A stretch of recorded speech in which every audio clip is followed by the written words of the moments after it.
Hola hermanos, buenos días. Llegamos al viernes 12 de julio del 2024 y continuamos con el libro de Hechos que comenzamos esta semana y estamos viendo concretamente el primer discurso de Pedro después de la venida del Espíritu Santo, que es muy determinante para esos primeros cristianos o para la iglesia primitiva. Hoy vamos a ver la segunda parte de este discurso de Pedro y el devocional se basa en los versículos 22 al 36. Así que si lo pueden leer en casa, esto estará muy bien.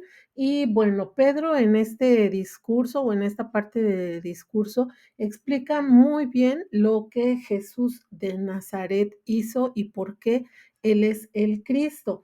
Cuando nosotros revisamos estos versículos, esta breve porción de la Biblia, encontramos ahí una forma, e incluso podemos llamar una metodología de cómo podemos presentar nosotros también el Evangelio, pues como Pedro debemos de predicar el Evangelio a toda criatura.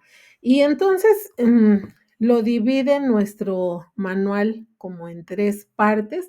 En la primera parte, Pedro, en los versículos del 22 al 24, da una clara explicación de cuál fue la obra de Jesucristo en esta tierra y bueno, cómo Dios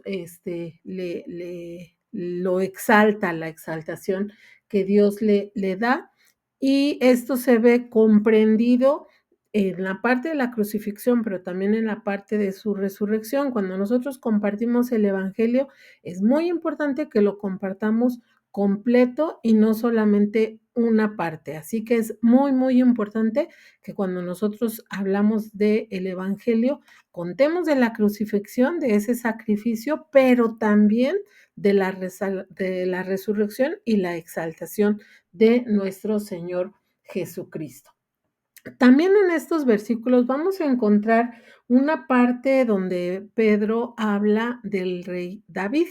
Para los judíos en ese tiempo, hablar de los salmos, hablar de lo que había escrito David, pues era un referente muy importante. Es como ahora nosotros hacer referencia a cualquier parte de la escritura, bueno, cualquier persona puede corroborar que estamos hablando de lo que dice la Biblia al ir y consultar. Entonces, en ese tiempo, cuando Pedro les dice cómo David habla de Jesucristo y David habla de la exaltación de Jesucristo también, entonces para ellos es algo muy claro, ya que ellos sabían que del linaje del David carnalmente, pues iba a venir a nacer el Mesías.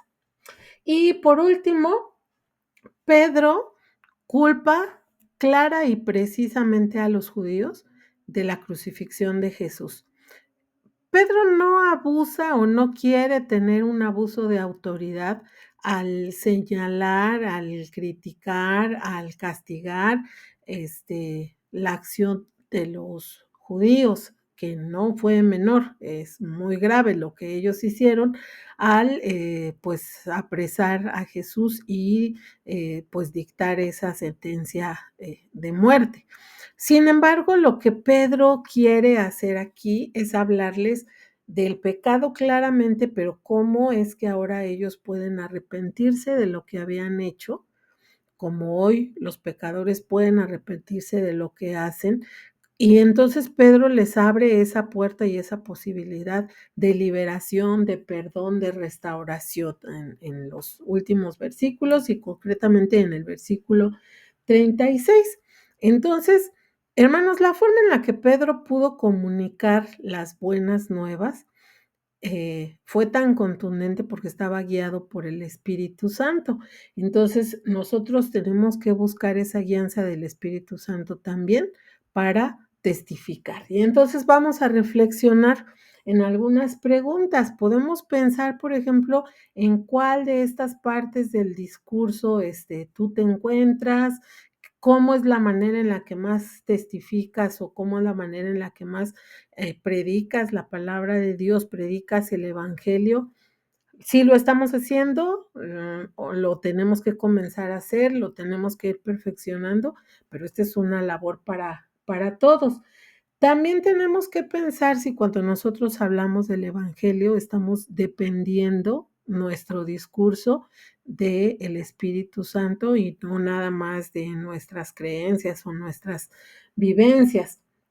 Y también tenemos que pensar, hermanos, cómo podemos mejorar nuestra forma de testificar y o evangelizar.